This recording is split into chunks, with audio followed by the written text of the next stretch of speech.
JD, you wanted to say something. Please questions? Please do. Yeah. I have a question. Please do. How come, two questions actually. May I? Number one, I'm going to ask a question that people were thinking. You made a statement about the hoard of gold coins that came in. El Salvador. El Salvador. What dates came in huge quantities that became huge that weren't there before? 09 S's by the bags, 15 S's by the bags, 05 S's by the bags. 16S. 16S Not really. There were a bunch of them. There wasn't a bag. Okay, I have another question. Please do. How come you didn't have to go to Vietnam? You weren't listening. I was in the Brooklyn Navy as a crane operator. You don't remember? You didn't say you were in the Brooklyn Yeah. Navy. Oh, You yeah. said you were Absolutely. training to be a crane operator. I was being very careful. So why did you go to Vietnam? Well, let me ask you a question. I'm going to get to that in a moment, all right? I No, will. that's my question. Why Number 193. What? Number 193. I beat it They by took one. up to about 150. I was. Oh, you just missed? I was 364.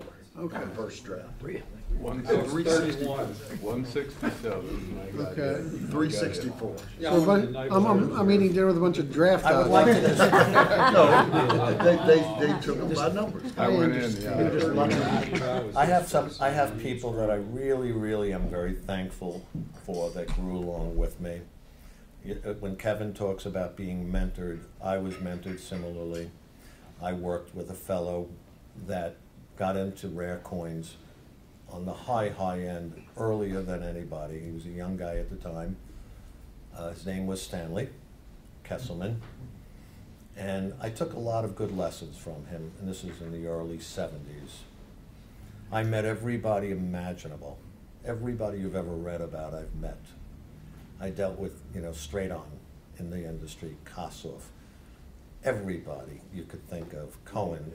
You would go to a Cohen auction, you would go to the auction, and he would leave a safe open for the entire group to look at and view. Just leave you go through the safe. There would be pardon me? The Kleinmans. Give us some Kleinman Brothers stories. Okay, there was 100 and some odd $50 gold pieces in the safe. And he just left it there. You just did it. You pulled the coins out of the safe, and I don't quite see it working that way these days. It was relaxed. It was not finite. You dealt in literal as opposed to, you would say, choice unk, very choice unk, gem unk, so forth. And you had a rough idea of what the value was. There was a period of time that who would even go to a red book? You could be figuring it straight out. And you worked with eccentrics, as Kevin was just alluding to, that there was some eccentrics beyond, which I still think to some point attracts some of that personality. And I have dealt with people, learned people, scholarly people. I've traveled around the world. I've met people here, there, and everywhere that I could say, my God, this was a life's experience. And I said in the beginning, I got to play with coins. I got to play with toys. And my dad wanted me to be a baseball player, not a coin dealer. Amazingly, the same guys that were in the business 30, 40 years ago, still here in many cases. And that to me is just nothing that I know about in many industries. I don't know if it exists in any industries for that matter, including you. Any other questions? Sure. That was some Jerry Bauman stories. That was some of that. Oh, you want me to go back to Jerry? Say the name. Say the name. Jerry Bauman. Jerry Bauman. Jerry Bauman was a fellow that worked for a European company called Hans Schulman, and he was on 57th Street. And I left that part out. I wanted to discuss how many coin stores there were in New York. You could almost go to block, and there was a coin store. You could spend $10 in one store, put it in your pocket, and sell it for $12 across the street. You would pay 15 cents to go on the train into the city. You'd make a living. Jerry Bauman was a fellow that worked for Hans Schulman that I hired in 1978. Oh, Kevin. Oh, Kevin. Jeff Garrett asked the hardest question. I didn't hear Jeff Garrett's question. I'm sorry. Jeff Garrett, tell me. You had a question for me. You haven't answered this question, Paul. He wants to hear Jerry's stories. I just think it was, I used to remember memories of going there and seeing you guys, and it was just, he was quite the character. It was the center of the industry. what? It was the center of the industry. You could get into my place at 10 o'clock, and unless you were Kevin, you waited until 3 o'clock to see us. Boom. Boom. The reason I didn't wait though is because I would wreck the place if I didn't do it. Which is basically the truth. The truth. Paul left me alone in the room, what would I do? I would break it. Bear in mind, Kevin was 16 or 17 years old, so I had to be his big brother. It was phenomenal times. You would get imported material, everything imaginable, thousands and thousands and thousands of gold coins. I could still remember the first time I ever held a gold coin in my hands, and I was like, why? Why does this weigh so much? How can it weigh so much? That's impossible. And then within a few short years, I was dealing with bags of thousands of coins, thousands of sovereigns, thousands of 5 peso pieces, on and on and on and on. And it became something you would think you'd be jaded, but never left me, still with me. Yes, Mr. Garrett. Talk about the brand collection.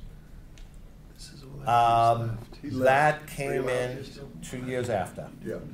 And I can tell you what I know of it with the 8S5 Indians. And there was another group that came in, just a trifle.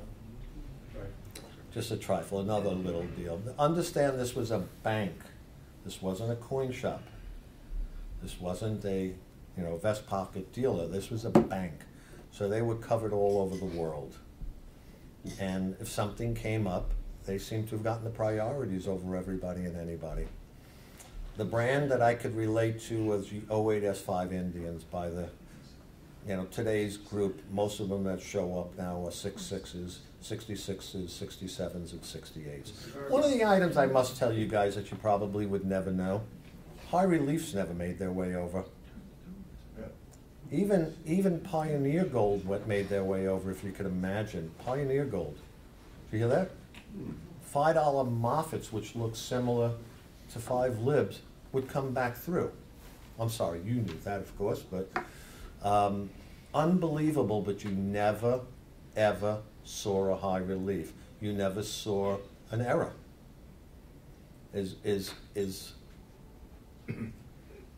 Lax as you would think the workers could have been, the error coins never made their way through, no less overseas and back. Just never appeared. But you can imagine for a 25, 24-year-old guy to open up a bag of coins and come across a coin that now today sells for $300,000. There's a reason for the high reliefs not showing up overseas. Yes, I know the reason. They sold for premiums immediately. People were paying $15 to $20 for them. Well, the real reason, the way $15 to I'm $20 talking, over face value immediately afterwards. I thank you, but you couldn't put them through counting machines. That's why they never, well, it wasn't that they wouldn't go through counting machines or they wouldn't stack. They sold immediately. They were very popular. Banks actually ordered them and were told that they couldn't get them. Modern issue, the first modern issue. It was a modern issue, and it was very popular because it was Augustus St. $8,000 for a pan pack set, $8,000 for a Stellar, $8,000 for a Stellar, $13,000. You bring the clock back a few years earlier, $13,000 for an 04 buck. I guess it's grown a little bit. So my bias tends to be as an investor and not a trader. Over time, you become very knowledgeable as to what is really incredibly valuable, right? So why not just buy them with your own personal money and not trade them. Right? It's like, because you've all, a number of people here have seen amazing coins, and then you wind up selling it to somebody else as opposed to holding it You're yourself. talking Because about a lot the of these dealer coins have gone to- personality or me? Well, just asking you sort of, you know. Understand I think was about working for my area, $200. There's stocks I've never sold because there's no way I would ever sell a share. And yet, and you've seen some amazing gems and that you look and say, this is $30, this is so stupid that it's worth $30.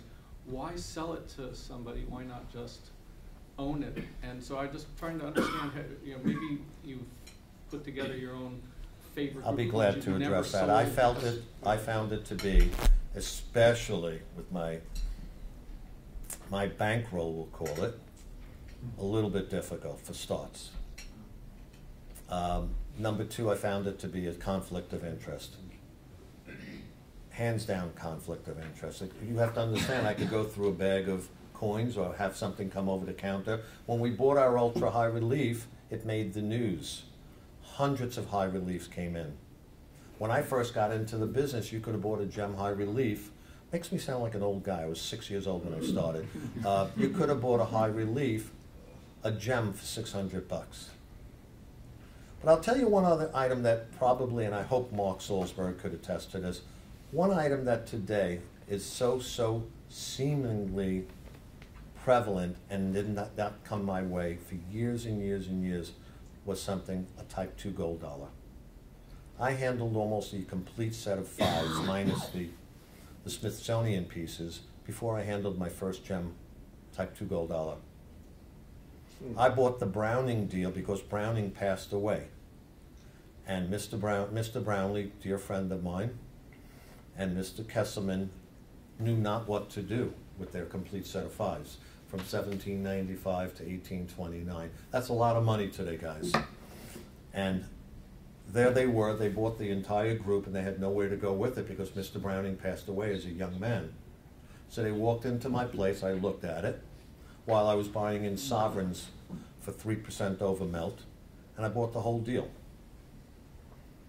And boy, that would have been nice to have put away for today, wouldn't it?